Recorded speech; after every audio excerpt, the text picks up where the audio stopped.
Good afternoon, everyone. Anybody else get stricken because. We welcome you here. We certainly have a forum. There's 8 of us. There's 7 of us in person, and there's 1 in person on the other end of the phone, which is Mark Myrtle from Fort Bragg, which our clerk will tell us he's at Fort Bragg Police Department, and it's been posted legally. So, clerk, could you please do a roll call? Sure. Tom Almond. Here. Jed Diamond. Here. Mark Myrtle. Here. Shannon Riley. Here. Carmel Angelo. Here. Ross Liberty. Perfect timing. Dean Miller. Oh, gosh, she's here. Okay. Lloyd Weir. Here. Ace Barish. Here. Jan McGordy. Here. Donna Machetti. Muschetti. Here, you had it 5 minutes ago. I know. Dang. Spaghetti like spaghetti. Okay. All right, and we do have, as I said, we have Mark Myrtle on, and as the conference phone is right in front of his name tag. That's pretty clever there. I've never seen it lit out like that. And it has been posted correctly, and he's at Fort Bragg Police Department, Yes. which is ADA compliant, so we're all in compliance with everything that we're supposed to be in compliance with. All right, moving on, we're going to go directly to the, and so now you can do roll call for Janine, please. Janine Miller. Here. All right, so now the only one we're missing is Ross Liberty. Okay, has everybody had a chance to review the minutes? And as we review the minutes, I think we have 2 grammatical corrections. Oh, you want me to do it? Okay, page 8, paragraph 3, should be member Diamond would like to see in addition, not in added. And paragraph 1, 2, 3, 4, 5, excuse me, member Myrtle, he is currently working for the Mendocino Coast District Hospital, not Hospital District. And I love people who review minutes as thoroughly as you do, Donna, thank you.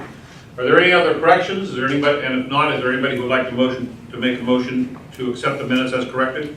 So moved. Second. Dr. Parrish's motion and Carmel Angelo second. Any discussion? Anything from the public on minutes? Hearing none. Minutes are approved. Thank you very much. That's like a record. So, moving into public expression, are there any members of the public who would like to address this body? And if so, you could address the podium, or come to the podium and tell us who you are, and you'll have 3 minutes to talk about your topic and up to 10 minutes per topic. Is there anything? Any public who want to do public expression? Someone just came in the door, so I'm asking for public expression. He's part of our. All right, there is no public expression. And moving on to discussion and possible action items. Committee's mission statement. Is there any committee members who would like to discuss a new mission statement or their own mission statement so we can talk about it? Seems to be a widely discussed thing in the last 2 meetings. You mean in addition to the ones that were provided? Well, in addition to the ones that were provided. Is there anybody who would like to add anything to that? I had sent something in, but I think it's contained in what's already here, so I don't need to add anything in. Okay. So what you have in front of you is you have 4 mission statements which have been submitted by member Jan McGordy, Ross Liberty, Donna Maschetti, and Dora Briley. Anybody would like to have a discussion on these? Yes. Anna. At previous meetings, I've stated that I didn't think there was a need for a mission statement because I feel like the ordinance does that.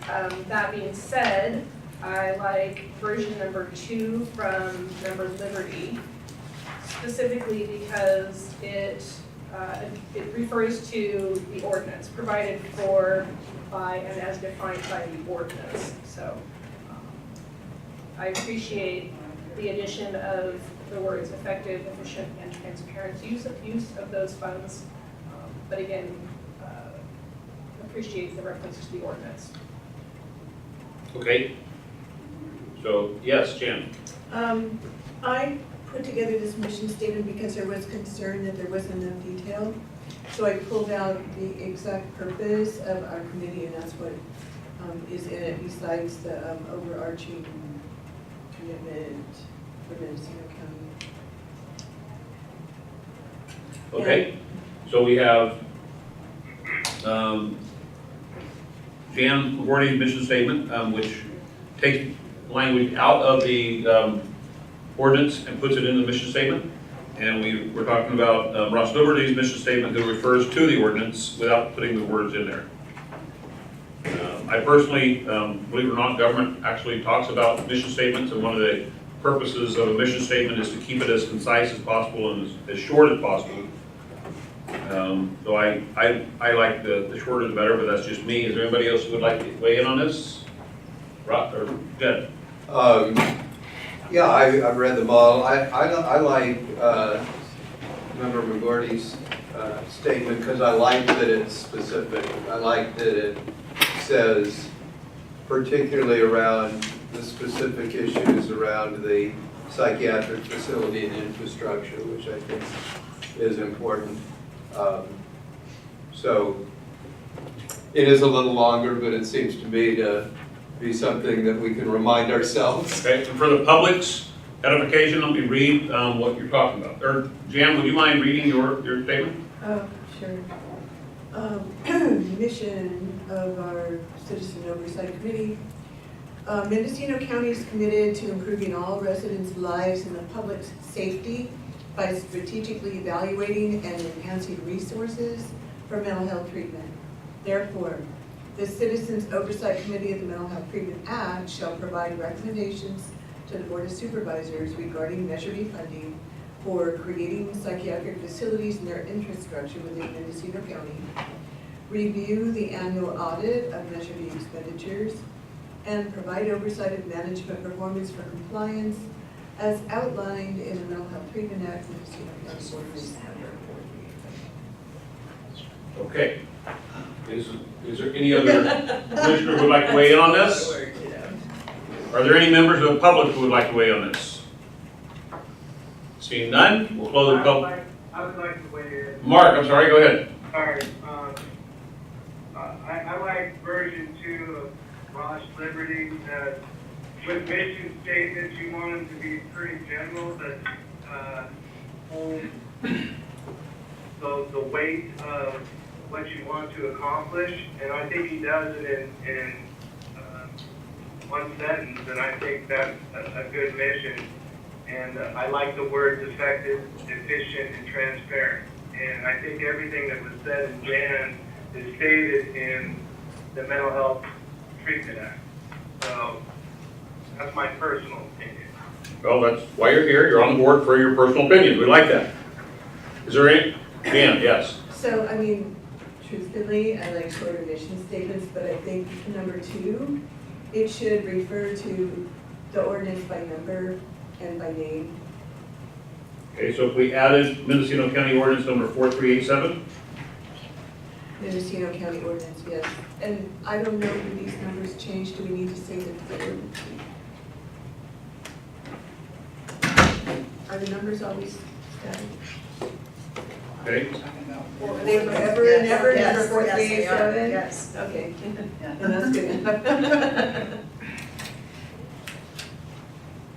So Jan, would it be okay if we said the mission statement of the Mental Health Treatment Act Advisory Committee or Oversight Committee? So we have that in there and then go right into Ross Liberty's? I'm sorry. Where you say you wanted the name of the Mental Health Treatment Act in there somewhere? No, the ordinance number.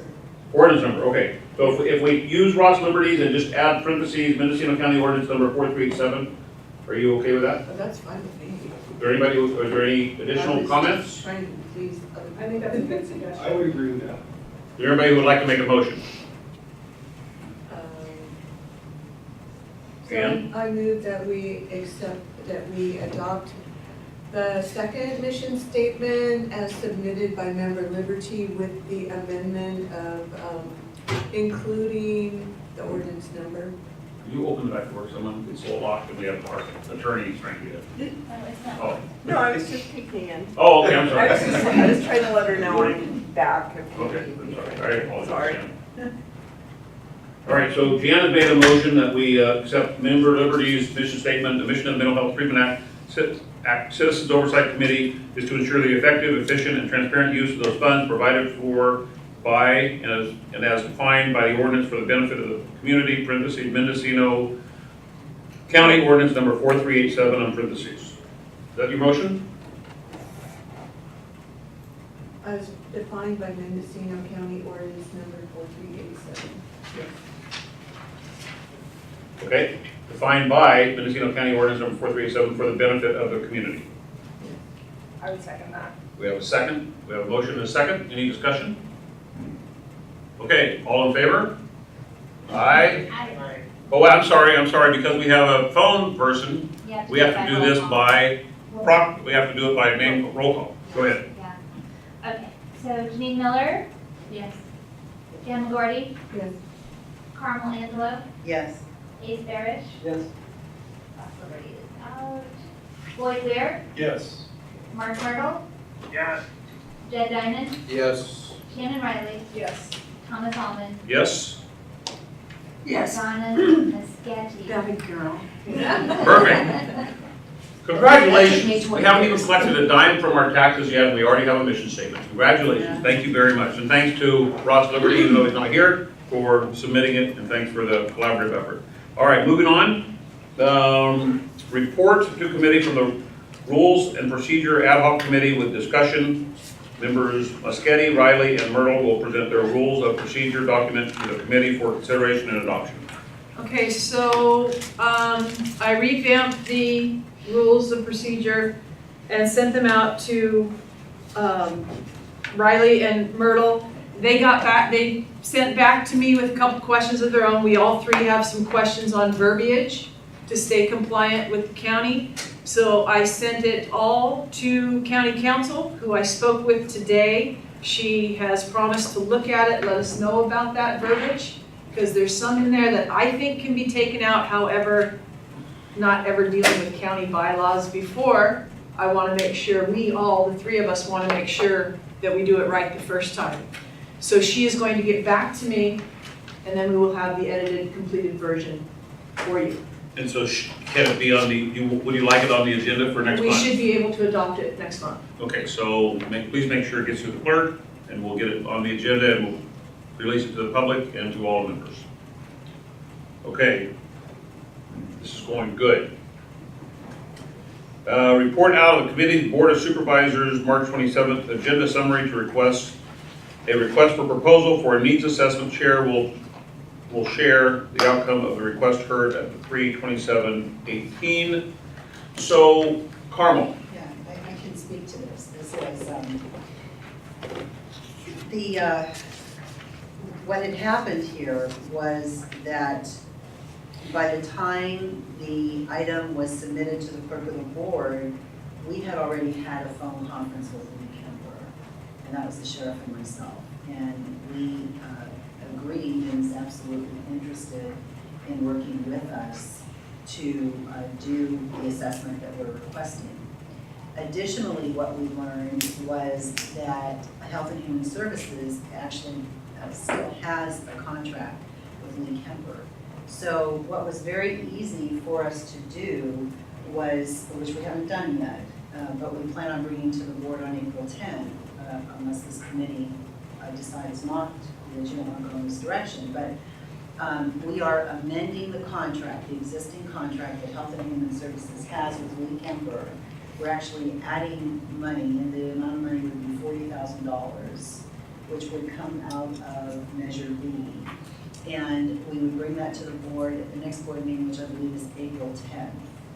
So this item was nicely prepared by Dora Briley and submitted by Dora Briley on behalf of this committee. And I will say that I held it up because I knew that we had already agreed to do this. We knew the cost and we knew we had a contract. So if this committee chooses to go in a different direction, which I don't believe that's what you want to do, but if you choose to go in a different direction, then this item that Dora nicely prepared could go back to the board. We could let Lee know, no go. But he understands he certainly understands our system. He's evaluated our system, 40,000, and what we know about Lee is that he will only charge us what he spends, so it's up to 40,000. And we have an existing contract, so it's very easy to move forward with this. All right, well, thank that's my you, and report, and so, I think that everybody, especially after the Ortner debacle, was very happy with the Lee Kemper report, and he's a proven asset. And the fact that he actually sent us a bill for cheaper than what his original RFP was for speaks to his integrity. So I don't know if this even takes a need for this commission to vote on it. We will if anybody would like to. I would say the only thing is that if we have, I think, a good report in the minutes, because basically the direction was to send this request to the board, so if we have a good report in the minutes as to why this was held up and what we decided to do and that the committee was in agreement with that, we should be okay. I do have one other thing to add, which is what we would say in the statement of work is that guide and assist the county with an assessment of mental health, facilities, services, organizational needs, and supportive program and policy planning necessary for implementation of Measure B, which is the Mental Health Treatment Act, approved by the voters on November 7th of 2017. So it's very generic, very broad, and allows us to put a lot of stuff in there regarding Measure B. Okay. Any commissioner, committee members like to weigh in on this? Jed? Yeah, we had talked about this last time, but I still think it would be helpful, assuming this goes through and is approved, that there be any additional input from any of the committee members about the specific tasks that we would want in support of the statement you just made. And I presume that would be part of the timeline or part of the input, am I right? Yes, and so, I deferred to our chair, but yes, he could be asked or directed to either come in and meet with this committee, or he could meet with committee members individually, or whatever the decision is. Well, one of the things that needs assessment is, and we've talked about this in our group, is we have to tell him what our needs are for him to supply us the answers. If he doesn't know what our questions are, he's not going to know what answers to look for. So I would, we're going to be talking about Howard Hospital in just a minute, and I think that fast tracking a needs assessment is going to be fast tracking wherever we decide to go. So if we can wait for 1 month until our next Measure B meeting and see if Lee Kemper could be here to address these questions, I think that might work. Though, should I move forward with the contract on April 10? Well, the contract's going to be alive, whether if it's already there, it's already there. So I don't know if we need to do anything. Well, the only thing is we have to add the statement of work for Measure B, and we have to add the additional dollars. The $25,000 that's in that contract right now is Health and Human Services money. So we have to, so we could move forward, we could go ahead and amend the contract, have it in place, we do this on April 10th, and unless there's a change from this committee after he comes, but if we wait, then we're waiting till the end of April, early May. So, the board's meeting twice 2 or 3 times a month now, so it's not every Tuesday. Any committee members want to go, Jan? Yeah, I think it'd be wise to go ahead and work up the contract. So I have a question about the money. The previous contract had $25,000 that was not spent, and that was out of what funds? You'd have to ask mental health, I have no idea. I don't know what they. Do you know? It's Health and Human Services, it's actually out of our Health and Human Services administration budget, so it's a 50/20 budget, it's not within the mental health budget. So the money's still there? I don't know that's My understanding is the money is still there, it hasn't been touched, but I have been directed by Health and Human Services that $25,000 is their money. So if we're doing an additional statement of work, which could very easily be done, we have to put the money in for the work. So we can use that money? It's not our money, it's their money. Excuse me, Chair. Yeah, Mark. You see what I'm saying? So are we amending the contract with the change order for this work? So the monies are not going to be commingled? Well, the monies will not be commingled. Very clear, and Lloyd Weir here is in agreement. Lloyd, could you answer that? Yeah, so inside the contract, we would identify the $25,000 as general fund HHSA funded and the Mental Health Treatment Act portion for the study be in our fund, shown paid with our funds. So we could clearly separate that. Delineate the work product at each end, yes. We're And just amending an existing contract so we don't have to go out for request for proposal. Is that correct? that's correct. Okay. Doctor? Yeah, so, did you give any sense of how long it would take them to come up with this needs? Oh, good question. Let's see. I think that what he said is the current contract that he has that we would amend is up in June. So he's recommending that we extend our revised contract to either September 30th or December 31st to make sure that any follow-up efforts can be fully completed. So that tells me that he's thinking he could get this done by September. You know, we would go ahead and put December 31st anyway, just in case there were some other issues that, once we got the report, we had some other questions. But, so you're talking, I mean, what is this, we're going into April now, so. Yeah, well, he will hear from me that we need to get on this as soon as possible. If he can't do it till September, then we need to, Well, he's saying he would be finished with it by well, September. I finished with it, okay. All Yeah, right. so, you know, so I think, you know, again, I mean, I don't, you know, I'm not invested one way or the other, except knowing how this works with RFPs, consultants, and bringing somebody in and having to educate them on the system before they even start doing the work. We have the luxury of somebody walking in who knows our system, so. Doctor, yes. So, you know, I think it's great to have a needs assessment, and I think it'll be useful, and especially since he knows the system. But is it fair to say that there are certain needs that are self-evident?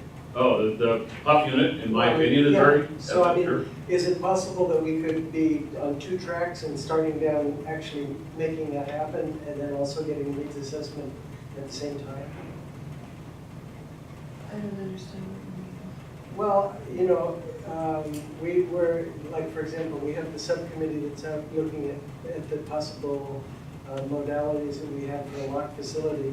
But I think that most of us are in agreement that we need some sort of locked facility to stop sending people out of the county for many reasons. I don't think we need Lee Kemper to tell us that. And so that's what I'm saying is that I think that it's very good to have him give an overall needs assessment of Mendocino County. Maybe I'm being short-sighted in saying that, well, maybe this could be combined with something else, although we have what we have, and my own feeling is it would be nice, rather than waiting until the end of this needs assessment to do anything as far as beginning a project, that maybe we could do both at the same time. Well, I don't think it's true that everybody on the committee understands different types of facilities and can say that the PUF unit is what we need. I really think we need to go through the education process. Plus, we're not going to get any money until September. So, Yeah, we'll start That's in my- mid-June. yeah, so, and then we have to pay for him. So, I mean, I think it's great to continue looking at this and not be in parallel paths. I thought that you were, there was a subcommittee looking at these possible options as far as PUF versus psych hospitals. We were directed to look at the history of Howard Hospital specifically for this meeting. So it could be continued to look at the options. So, Carmel, let me make sure we understand this. So Lee Kemper is available.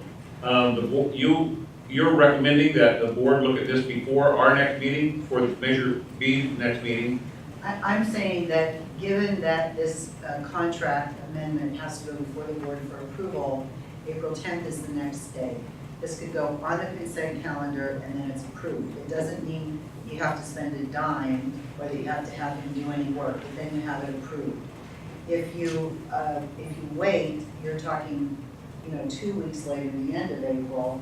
I'm thinking if you want him to come here, I mean, you can get, my recommendation is when you can get something in front of the board, do it as quickly as you can, if you think you're going to need And it. it doesn't cost us anything to have the contract extended?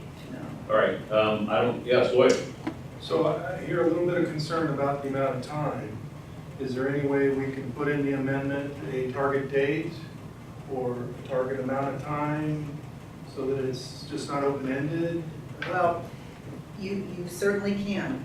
And, you know, my perspective is he's looking at getting this done by the end of September. And if you think you want it done sooner, you know, find somebody.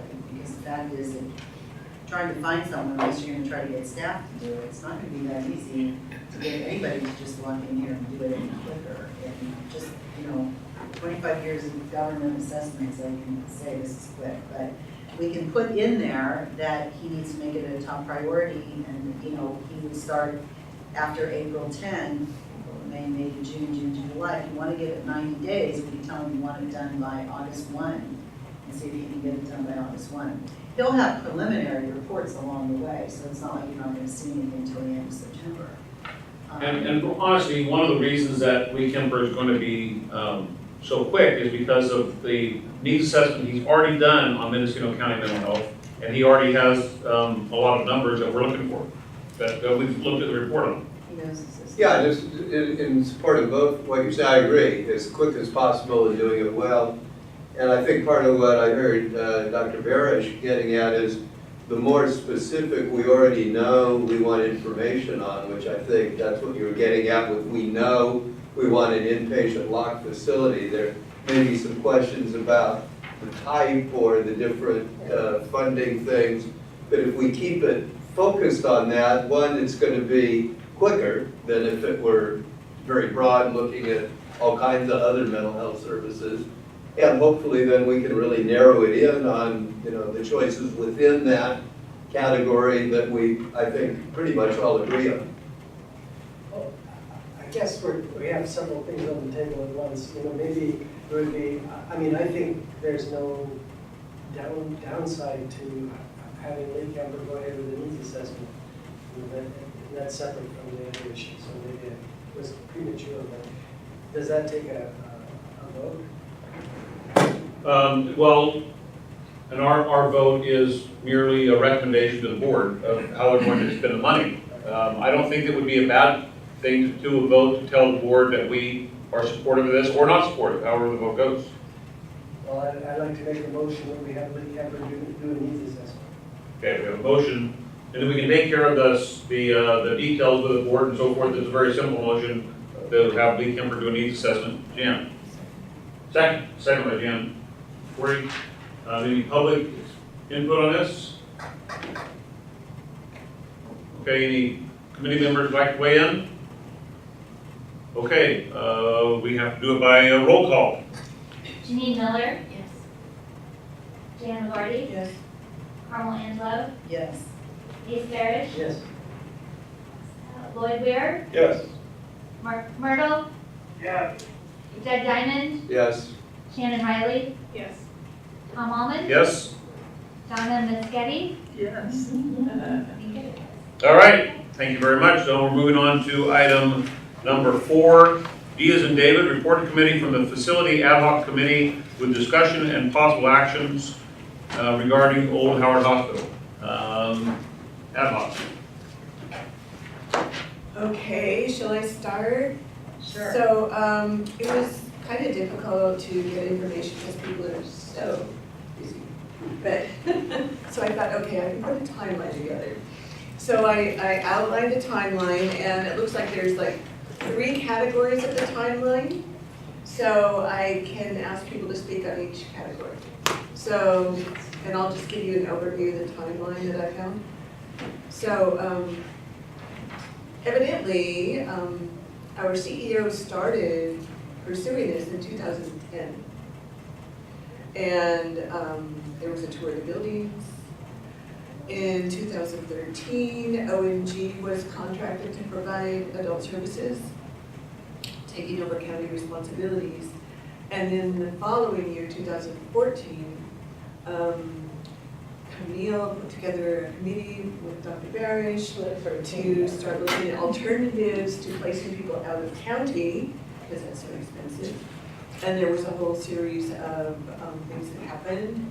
And Margie Anley was appointed to the mental health board in December of that year. In 2015, let's see, and 2016, there was this huge transition, and RQMC and the county kind of got together.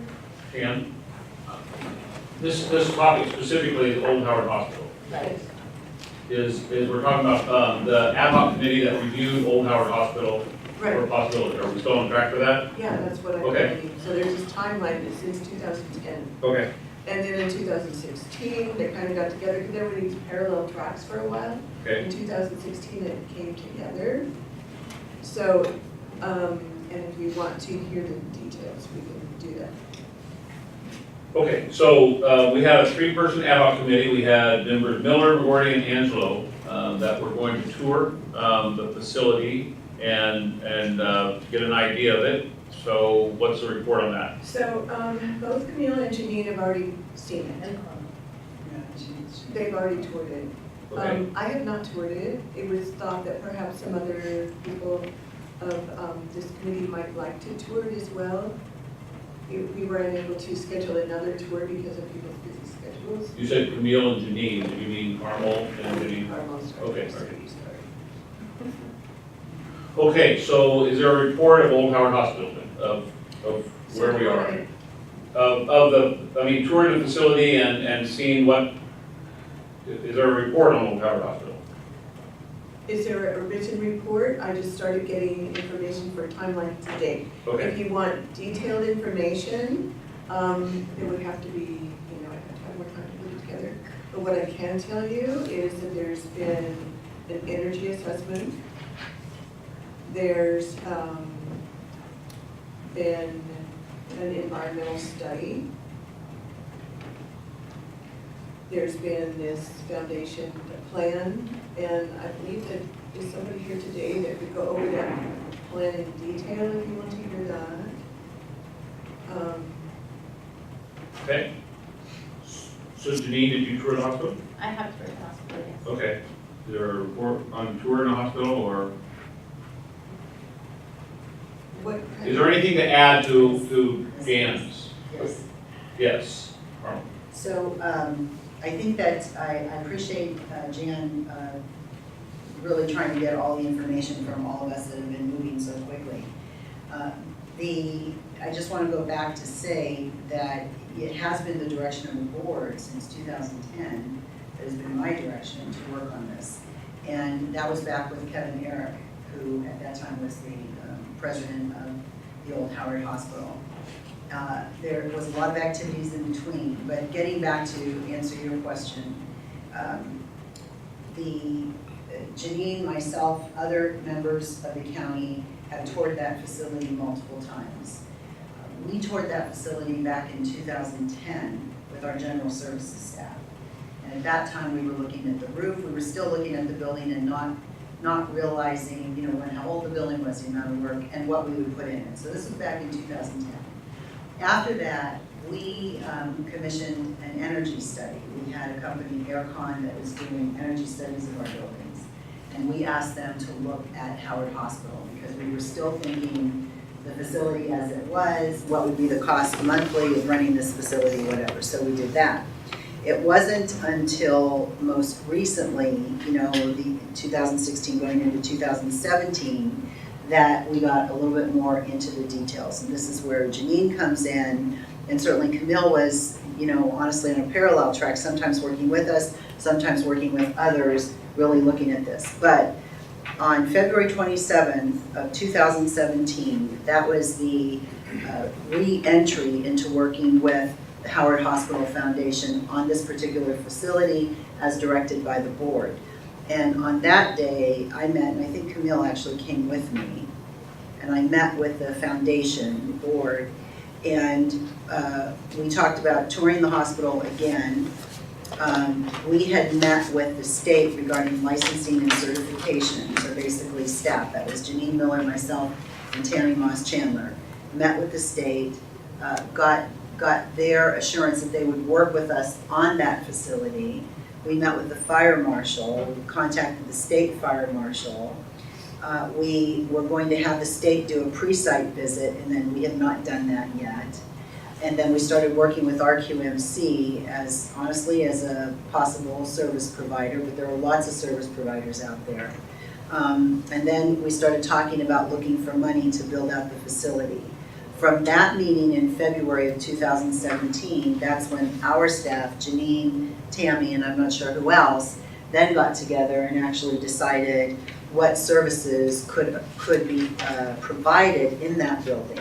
And there was a memo dated actually March 13th to myself from Janine and Tammy that talked about preliminary ideas. You remember this, Janine? Preliminary ideas on behavioral health services at the former Howard Hospital campus. And I think this is everything that this committee has actually talked about and will talk about going forward. From there, there was an actual schematic that was done that was turned into somewhat of a blueprint that actually went to Howard Hospital Foundation. We were working with Arnie Mello, and what we were saying is that we needed to know really what this building would look like. I could not guarantee anything to the foundation because now we had Measure B, we had a Measure B committee, so it wasn't just the board's general fund that could actually pay for a service. At this point, it was really, there's a much bigger picture here. So the foundation then decided, based on what we were saying, they very generously decided on doing an assessment of the building based on what the services were and the actual blueprint, I'll call it a blueprint, that county staff put together. From there, that went over to the foundation, and then I think at this point I would turn it over, if that's okay, to the foundation to discuss what happened from there. We would like to welcome Ross Liberty joining us and letting you know that your mission statement with a slight change was the one that we voted on to accept. Oh, thanks. I'm sorry, really. Okay, so I see Margie here, and Arnie, who would like to do the presentation? All right, well, Arnie can introduce it, but did you get the email that I gave you to send out to the board? I did, but you have to send it to the clerk, so the clerk gets them. So they don't have it? You don't have it? Oh, that's too bad, because I had all the information on the bid so that they. Oh, I thought you were ask gonna bring it questions. too. I didn't know that my copy was the only copy. No, I'm sorry. Okay, Arnie, you're up. Yeah. Good luck. So I'm Arnie Willows from the Frank R. Howard Foundation. And once we, in working with the county staff, we got a floor plan basically of what the county envisioned their facility. And so Which I think you handed out to us last time. I think the floor plan was, yeah. Margie. And so we contracted with Helmer and Sons, and they gave us basically a cost estimate of what it would cost to basically turn the old hospital into what the county would like to see there. And so they gave us that report, and we have a summary version of it that you will get eventually. That's what Margie was talking about just now. We cut a lot of the detail out of it, but just to give you the basic scope of it and just some summary numbers so you know what the totals are, we'll have that available for you later. But we did, we brought Doug Eichenberry up from Helmer and Sons, and the architect that is involved. Your name's Doug too, right? Yes. What's your last name? Childs. Doug Childs is here as well, and they are available to this afternoon to answer any questions you might have about the changes that would need to be made at the old facility, the extent of them, and maybe specific questions you have about the facility. So, Doug?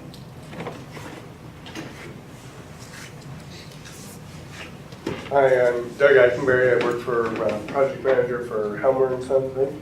We're a general contractor out of Bangwin, and our specialty or forte is building OSHPD 1 to lower level OSHPD hospitals and clinics, and we also do schools as well, but that's our main forte. And the Howard Foundation hired us around August, September to do an analysis based on the county's list of needs that they would want at the hospital. And so we brought on architects to help us with that and to do the room configuration, all the code issues within the Howard Hospital. And from there, we created our proposal. And with that proposal, we had both a, it was basically a design build proposal based on what was there, meaning the existing hospital. And we used two numbers, used a market rate number and a prevailing wage number. So from there, you know, we looked at the hospital. I brought in several subcontractors, mainly the MEPs, which is the mechanical, electrical, plumbing trades, the more expensive trades, and had them go through and tour to see what needed to be done in order to get it up to today's code standards. And from there, we did a proposal and gave it to the Howard Foundation. So as far as any questions on it, I know you don't have it, so. She's kidding. Yes, but. I have a question, and I think one of the concerns of the neighbors and some of the people in the city of Willits are, it's a righteous concern about safety. Did your plan propose any kind of fencing or entry area? It did. We were asked to do a perimeter fence around the site with certain entry points, and I believe the fence was also typically higher than your typical chain link fence. I think it was like 12 or 15 feet is what we estimated. And in the proposal, there's a certain lineal footage too that we based it on. So, you know, we can add or subtract from that lineal footage, but yes, there was fencing considered. Aesthetically pleasing, I hope? Well, they did talk about doing like wrought iron fencing as well as chain link, but that was part of the discussion. But at that point, it was chain link. I had a question, just in terms of the facility as you're upgrading. My understanding was this would be a locked facility. In other words, the doors of the different units where somebody would be housed would be locked. Right. Oh yeah. We had assumed with the entryways we would have to reconstruct those entryways in order to make them more secure, and then also more up to code for ADA accessibility. Okay. So I just wonder why would there be a need for a wall if it's locked? Is that just a double? Yeah, somebody broke out. It's added protection, both you know, security-wise for people coming in and going out. So maybe people would break into the facility, or you never know. I just wonder. Yeah, it's to keep the looky-loos, I guess, away from the facility, as well as an added step of security. Okay, thank you. You handed out a blueprint, maybe that was your design for the floor plan, but was all of that to be locked? I wasn't clear on that. There were three different uses in the facilities, and they were segregated. I'm not sure if all of them needed the same amount of security as others, but we did look at that for the code, particularly the code. But I could have Doug Childs address that if you'd like. The other question I had was about OSHPD. I mean, is the site facility, a locked site facility considered I guess that I didn't even realize there are different levels of OSHPD construction. But. Yes, there is, but I think in what Doug had, maybe you can elaborate more on the code. Doug Childs, architect with Active Studio. Hi. Actually, this project, we're going under a different California code section, and it will not go under OSHPD. If we went under OSHPD, the cost would go double, is at least what the estimate is. And regarding the locked doors, I do have, it's probably not very big, I do have a plan here that I can leave or set out somewhere. But we do have different uses. Some uses are just for daytime use, in and out, same day for some folks. Yeah, it's very similar to that. And then there are facilities where people will be there for months and they will be locked and security and all that. Okay, thank you. This has probably been asked and answered already, but how many acres or how big a piece of property is it, Marcia? It's a city block, just about. I don't know, how many acres that is. Well, it's not, I don't think it's an acre, is it? Oh, Maybe 100 square. It's a city block with a little driveway cut off the corner. Ross, I'm gonna guess 500 feet by 700 feet square. Or so just under an acre, then 35,000 square feet. I guess it's a bit around the Chair, can I add something? Oh, what's that? So, thank you. Are there any questions for this? My last question is Mark. Go. So, how is this building being classified as not being classified as OSHPD? It's under a specific California state code requirement, a different section than OSHPD. OSHPD follows the Department of Public Health, I believe, their code requirements, and this is a separate section. I'd have to look it up. Pardon? As a psychiatric health facility. Yes. That's all. So are there any special requirements for this construction? Yes. There are some requirements that they do have, yes, and they have several staff requirements too. Their focus is more on staff requirements than on construction requirements. And seismic. OSHPD is focused on seismic. This is not as focused on seismic. I don't recall any seismic requirements in the code section for that group. I can't imagine having someone in a locked facility and not having a seismic No, I agree, but sound. I'm just, As this is an existing hospital and we're purchasing or considering purchasing the hospital, do we have to change the classification of this being a hospital, or is that, how is that dealt with? Why don't you identify yourselves again when you speak, since he can't see you? Mark, my name is Mark Myrtle. No, we know who you are, just suggesting the speakers identify themselves so you'll know who they are. Okay. Good afternoon, I'm Camille Schrader with Redwood Quality Management, and we did quite a bit of lengthy conversation about types of hospitals, types of requirements back when we were trying to solve this in 2 seconds, and clearly it can't get solved in 2 seconds. What we did learn is that Howard Hospital is seismically approved for a level 4. In order for it to be a hospital, so a med site is connected to a hospital.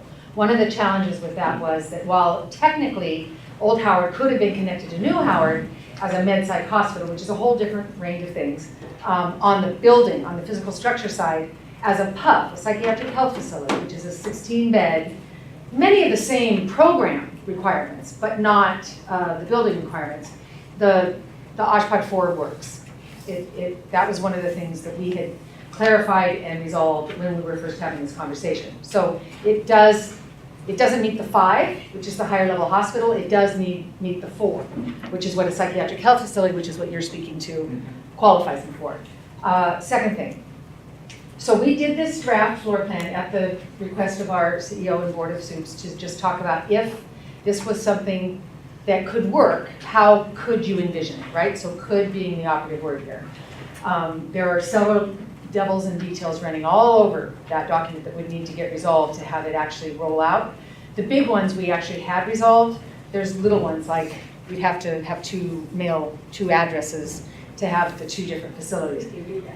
The reason we had just theoretically envisioned it as a 16-bed psychiatric health facility and a 16-bed mental health rehabilitation center were 2 things. One, we need a longer-term board and care for those that need a secure setting for a period of time.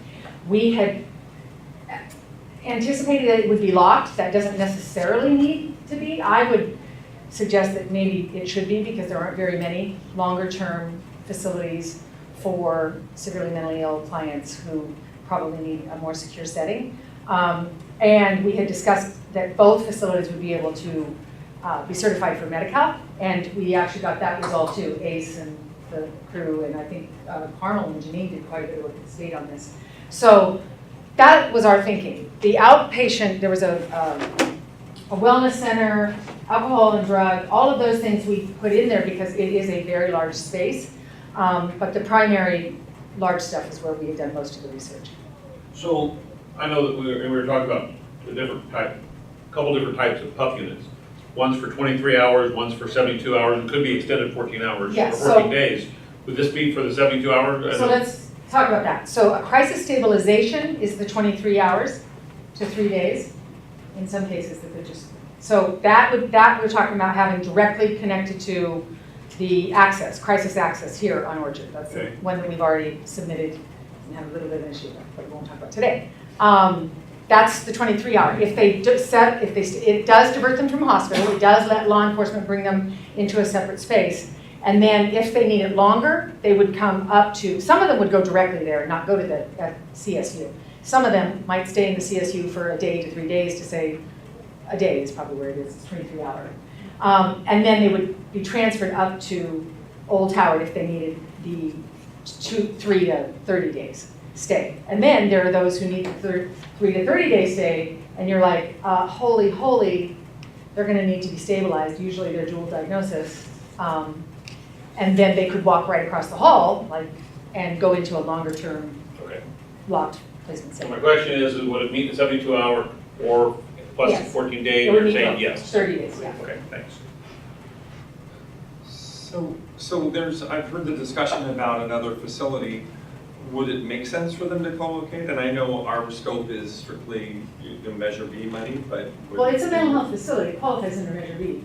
And it really qualifies because when we talked about, depending upon the provider, right? Big question around taking care of our most high needs clients that sit in the ER for 7, 10, forever, are the dual diagnosis usually. They're usually the substance abuse and underlying mental health. So having it be co-located is helpful in that respect. It became something that Janine and us thought of just because the space is so huge and it could accommodate both. And you could have psychiatry shared. There's some really top dollar items that could be leveraged better by having both the 30-day psychiatric facility and a longer-term locked mental health rehabilitation center. The quality of the mental health rehabilitation center would be better because it was co-located with the psychiatry. Oh no, I agree with that. I'm actually asking, there's another facility that's being talked about, and would that co-locate to Howard Memorial? Or whatever you want. Are you talking about a psych hospital? The Orchard Avenue. You're talking about Orchard Avenue. Yeah, the Orchard Avenue. Their building. Would that be best co-located over at the? No, because the majority of our clients end up here at Howard Hospital and the Orchard Street, and we purchased the land. The Orchard Street was a SB 82 crisis residential, so it is not locked. It is absolutely voluntary, and that neighborhood, and that is right next to a school. So it's a voluntary. The CSU, the locked piece, we actually, we don't know that our county will choose that they want that 23-hour. We had created the facilities that, because there are tons of rules around what that building needs to look like, so we certainly wrote the grant to support having the physical facility for it. And that allows them never to have to go to the hospital. So law enforcement could take somebody that's really, really acting up, they know they're gonna need to either have security there and bring them to the CSU while they're settling down in those first 23 hours.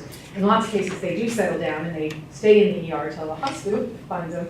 And in those cases, they'd settle down and go up to Howard. Just because it put it together with our crisis team, 24/7 crisis team, so you're not hiring new staff. It would be a third cost. So this way, it's a room. There's access out here, crisis staff are doing their work. Law enforcement brings somebody, we call one additional staff in, we've met the staffing ratio for the CSU, plus we still have crisis without having to blow the budget. And without having to staff the CSU when there are not Following claims. that, aren't you? When there are not claims. Anyway, I didn't want to go down. I'll watch the video, I'll try it again. That's right. Watch the video. Yes, It Dr. wouldn't be open unless it was needed. So we wouldn't have to staff it until it was needed. That's the Yeah, key. fine. Dr. Birch.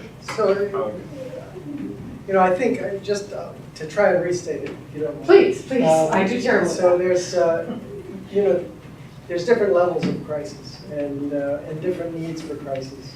And so one of the big issues right now is really nowhere to go. That law enforcement have to take people to the emergency rooms where they sit and really doesn't do anybody any good. There's a crisis residential treatment, which is what she's talking about on Orchard Avenue. And what that is voluntary, and that's before you get to a dangerous crisis level, what they call a danger to self and others or gravely disabled. That's considered to be dangerous crisis. But then there's a crisis where everybody knows something's going wrong and we should do something before this escalates to where somebody becomes dangerous. And so that's what the crisis residential treatment is for. That you can stay there for up to 30 days. You or the family. And that we're talking about at Howard. No, that we're talking about on No, Orchard. that's the one on Yeah, Orchard. That's the one on Orchard. Okay. And one of the statistics that's out there is that if you have a crisis residential treatment center to treat people before they escalate to the dangerous crisis, only 3% of those people would actually have to be locked up. And so it's very, you know, both of these are important needs. I mean, certainly when somebody gets to a dangerous place, you have to be able to have a place to keep them. But it would be very nice to prevent them from having to get there because you're already taking care of the crisis before it escalates. And the problem with co-locating is Well, you know, the one. I'm just trying to okay, the leverage old- out that The old Howard facility. Hospital is near a school, and as usual, a lot of people, neighbors don't really want it. What I think really helps to mitigate that concern is the fact that it's locked. You know, so you have a PUF unit that is locked. People are in dangerous crisis, so everybody doesn't want to have that in their neighborhood, but you have it locked, so that's not an issue. Now I'm getting it. So crisis residential is not locked, but they're not quite as escalated as the ones that get locked up. Thank you for your patience. Sure. Tell the doctor, thank you for his patience. All right.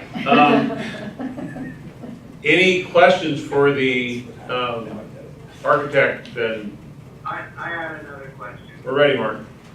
When was the budget created, and how much was the budget? Well, the budget was from last year, and I'm gonna tell you, we have it here, and we can send it to you electronically, but, market rate, the total project cost was $11,190,715. And prevailing wage budget for the exact same work, $14,871,364. And that includes a 12% contingency fund. Oh, okay. And is there a scope of work package that's been set out, or just the plan that we received last meeting? Is there a scope of work plan with this? Yeah, the scope of work was basically drafted off of the architect's layout that was based off of the needs and wants from the county. And so there was no structural plans, there's no detailed plans of such as just a layout. Okay. Did you hear the answer, Mark? Yeah, so basically you're saying for this building, you can build this, and there was really no definition of what was being provided. Correct? There was, we did kind of a more of a detailed for the foundation to look at based on assumptions because again, it's just a preliminary plan, but you do have the existing structure that's already there that and we've walked through it and we know what needs to go and what needs to stay or what can stay. Yeah, we did a detailed proposal to the foundation. We just did kind of a brief rundown on this proposal for you. Okay, so this wasn't a full RFP process of the architecture. Yeah. Hold on a second, Mark. Go ahead, Mark. So you feel pretty confident in that $14 million number that the facilities that's been drawn or proposed would stay within that budget? Well, based on, you know, a preliminary plan, again, there was no structural taken, there was no, you know, permit fee assessments or anything else, so, again, it's based. Excuse me? Is the structural an issue? Not that I'm aware of, but we will be creating structural plans if you move forward. Well, what we're worried about, or I'm worried about, is, you know, we agree to this, and next thing you know, it's $10 million more than what we agreed to, and we're already stuck with it. Right. So that's my question is, how firm are you on the 14 million? Well, as a contractor, I cannot, you know, sit here and guarantee 100% without, you know, knowing what my construction drawings, approved construction drawings would be, and I tell that to anybody.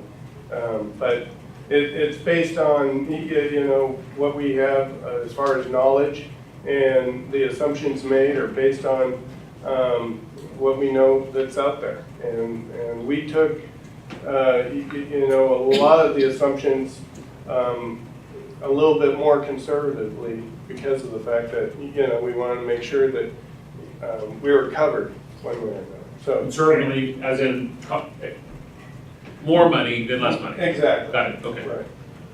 For example, like redoing all the entryways, that sort of thing, and we had already figured out that we would probably have to gut the building in order to get it up to Title 24 standards. And you know, if we don't have to, hey, that's safe. Jed had a question. Yeah, just, you know, I'm a clinician, so I'm not a building guy. So I was just curious, you said you had experience in building facilities as well as refurbishing things like this. I just wondered, just ballpark, if you had to construct a facility from scratch to the specifications that you've created here, how much would, you know, how much more, I just assume it's going to be a lot more, but I don't have any knowledge of that. Can you enlighten me at all? For example, like in this proposal, there's no cost for grading or utilities or foundations, mainly your major structural costs. So you've already got that in place. And so, you know, your shell is there. And adding, you know, new construction to build that shell would drastically increase your budget. Well, I don't know what a shell, what value that is. Is it twice as much if you did it from scratch? Again, it all depends on what you design. And well, then, I'm saying if you designed something that was like what's there. Oh, if not double, it would probably triple. Because you'd have to deal with today's, you know, code. Okay. Okay, Mark, you have a question. I just wanted to offer to take you through the hospital, Mark, and I'll see that you get this proposal by email today that I passed out to the people. But anytime you could come to Willits, we'll be happy to take you through the building, and I think it would be helpful, especially for him since he's a contractor. Right, so our clerk has that, and she's going to send that out electronically Oh, good. to everybody, so. Okay. Dan. Okay, I will reach out. Okay, so you're Margie, he will reach out to you. Okay. Dan. I'm just curious, do you have to go and get the state to look at plans like this to get them approved and stuff? The state? No, it's the county, isn't it? No, this is Doug Childs, architect again, and I can, if you don't mind, I wanted to go back. Just we were talking about the code sections, and it was the California Department of Public Health. Those projects fall under OSHPD, and we are looking at DHCS as their code, and that's not an OSHPD requirement, so it'd just be local plan review. Oh, But do they have to inspect it, I guess is my question. OSHPD? Once it's built. No. Whoever the state is that it's under, do they? Oh, yeah, there would be inspections for sure, but not OSHPD inspections. It'll be local. Yes. So not state inspection. Correct. Once And it's- maybe for licensing, I think for licensing, yes, but not for construction.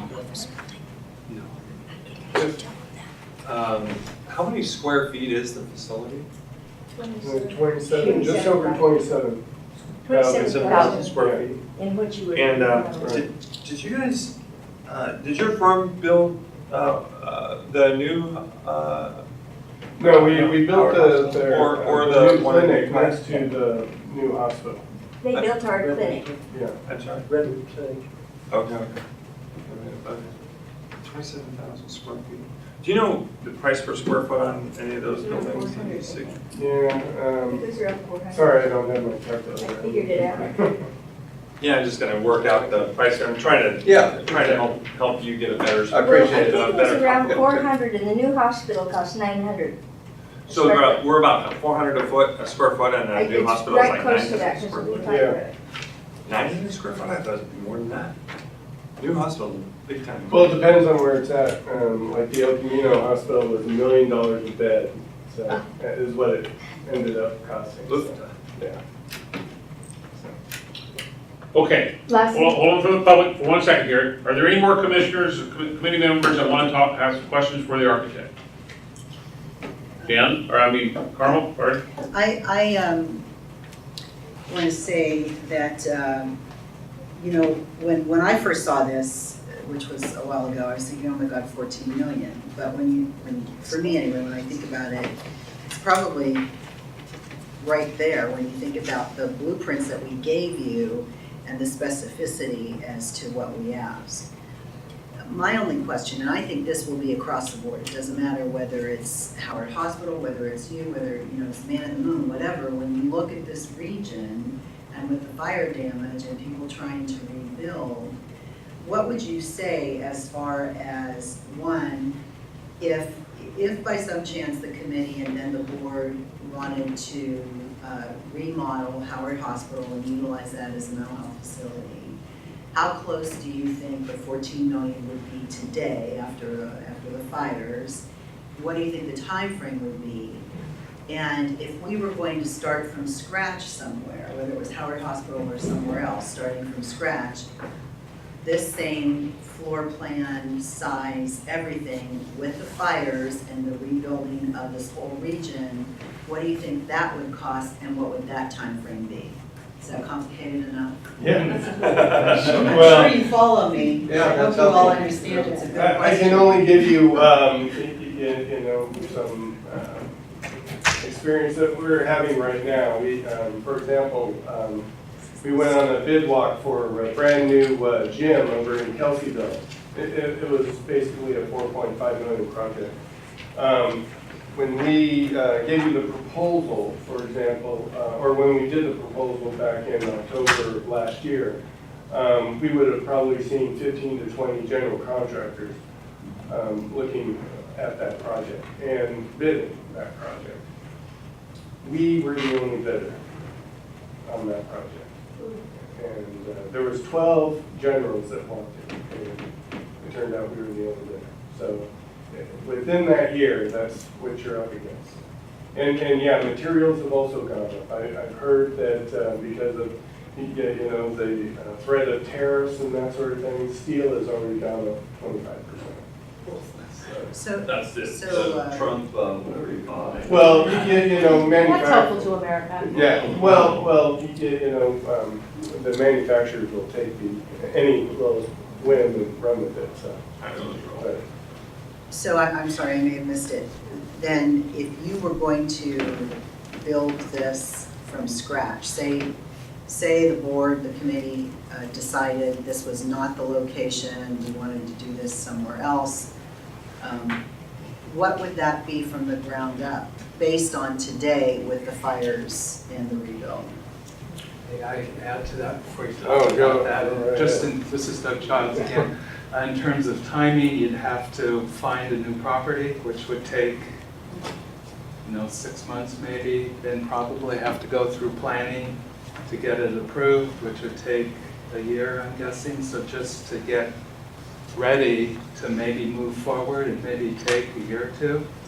And then the planning would, the planning took us a couple months just for very preliminary.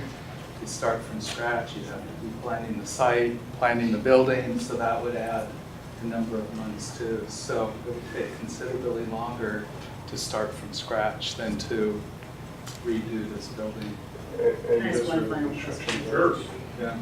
And the final question, have you worked within the city of Willits before? And honestly, I don't know what the requirements would be for us within the city of Willits. If we would have to adhere to all the city of Willits planning and land use requirements, or because it's a facility like this that it would be different, I don't know. But do you know, and have you worked within the city of Willits, and how easy is it to build in the city of Willits? I live in the county, it's not easy.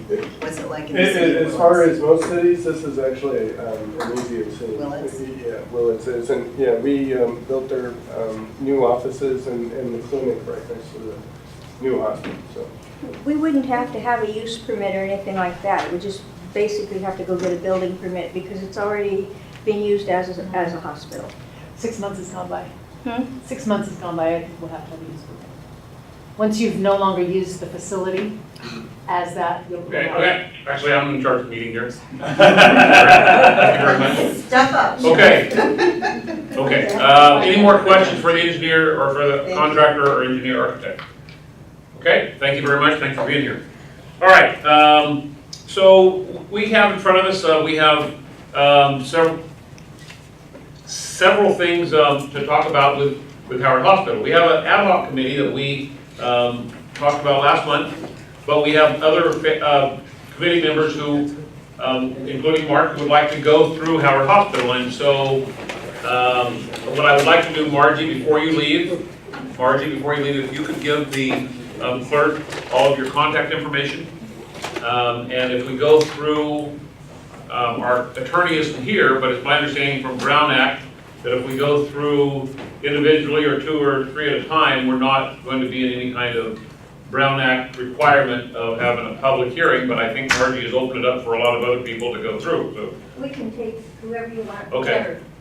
So I would encourage before the next meeting that if you as a committee member are able to go through the hospital, the clerk, Dora, is going to be sending out Margie's contact information today, and to contact Margie and to go through and to get a tour. Because next month's meeting will be a very hardcore meeting, discussion about where we're going to recommend to the Board of Supervisors that we go. You know, this is not going to be a typical government committee where we're going to spend 12 months to decide when we're going to meet. You know, we're moving fast paced. And I appreciated the questions about how long, you know, if we don't go to Howard, if we go to some other place, where it's going to take. And we know for already, if we went to Howard today, if the Board of Supervisors went to Howard today, I'm going to bet it would be 24 months at least before the very first patient would walk through the doors of getting the renovation done and the whatever requirements are necessary. So I'm hoping that we can proceed fast because that's what the voters, 83.52% of them want us to do. Okay, any more discussion or questions about the Howard Hospital? Item number 4D. Okay, item number 4E was the needs assessment discussion and possible action. Members were to bring questions that they would want answered to a needs assessment. Earlier today, we discussed that next month we will have Lee Kimber here, and I believe that we're going to have the needs assessment on the agenda for next month.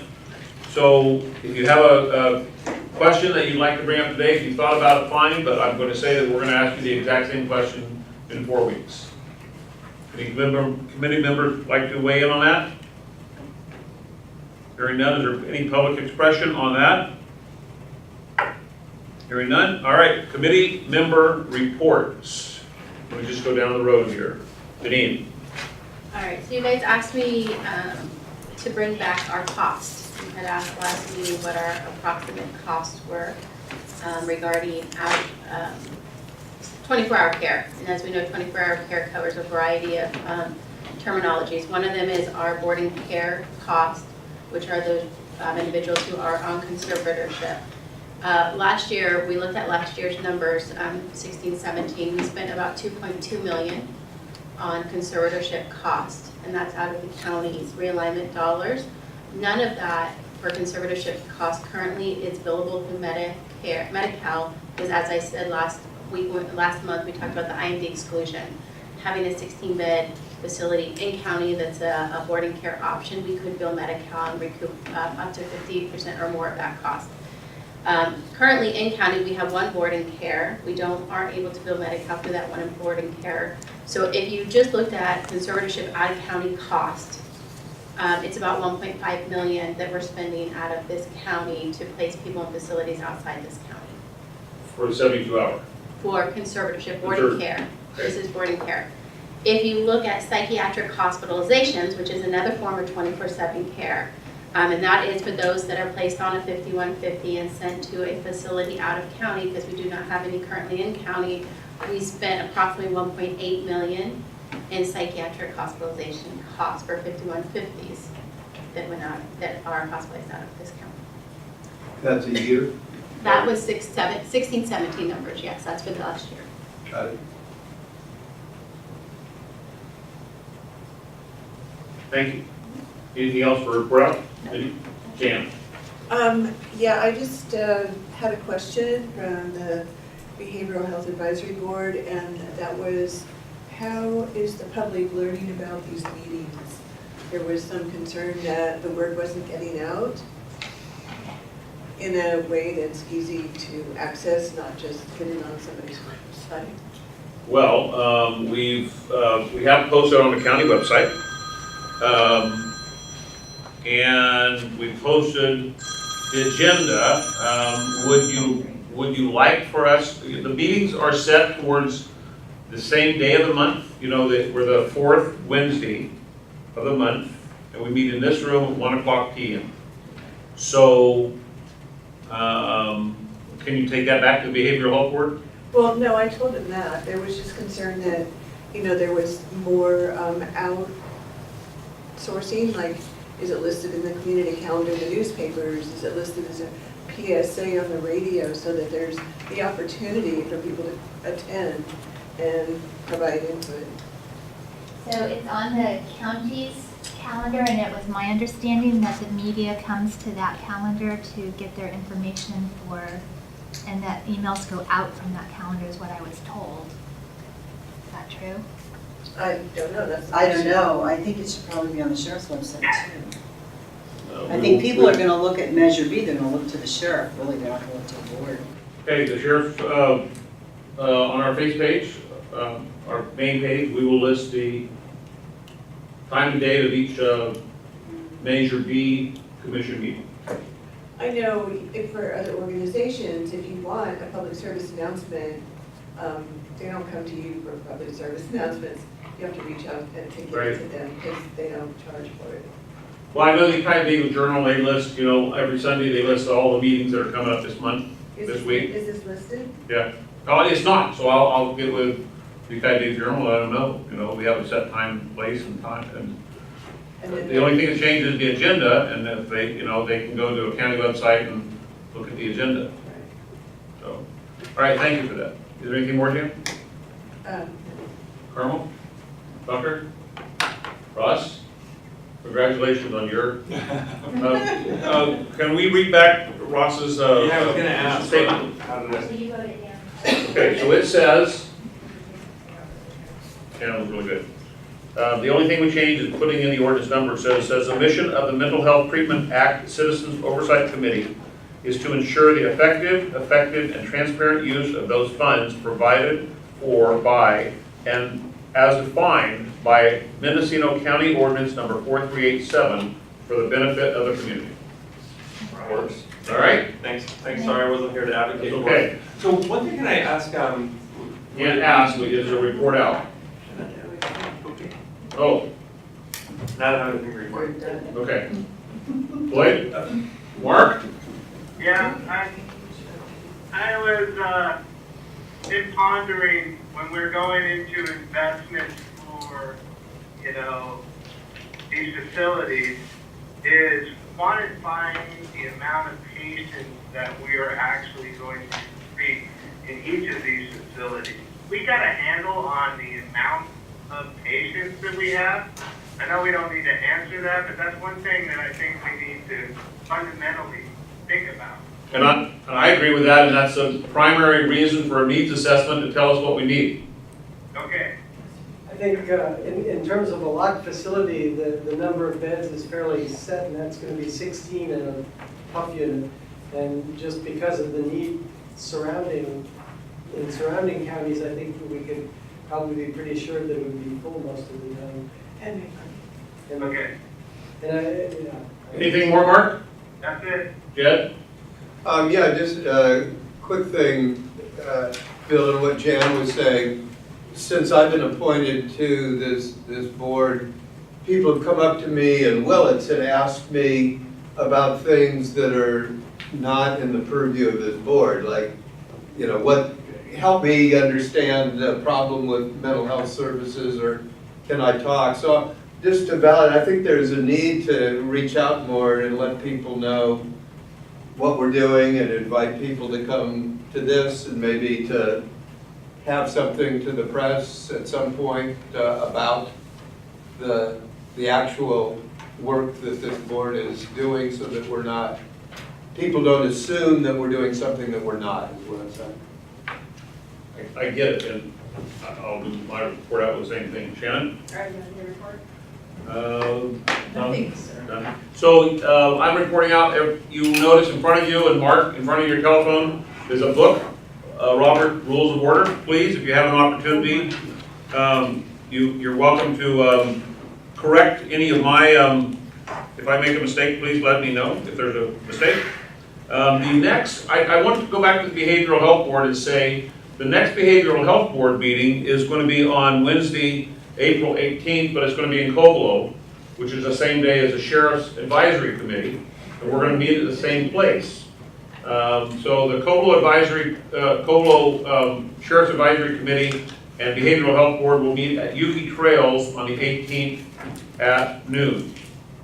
You meet at 10, the Behavioral Health Board meets at 10, and the Sheriff's Advisory meeting starts at 12, and we're both going to be at the same place because we're going to try to draw more public there for the benefit of doing exactly what Jed was saying. People are coming to me with concerns about mental health, and that is not the mission of what this commission is, and I'm directing them to the behavioral health. So, you know, if there's one thing we can continue to do is continue to discuss mental health, because the more we talk about it, the closer we are to a solution for our county, and that's the beauty of Measure B.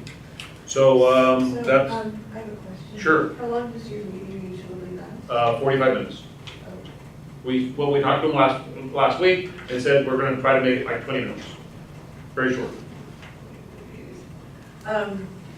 Hopefully you'll be able to be on our agenda. Okay, we can talk about it afterwards. Okay. Okay, anything more for the betterment of the organization or for the county? Okay, we are ending the meeting at 2:24. Thank you. Well done.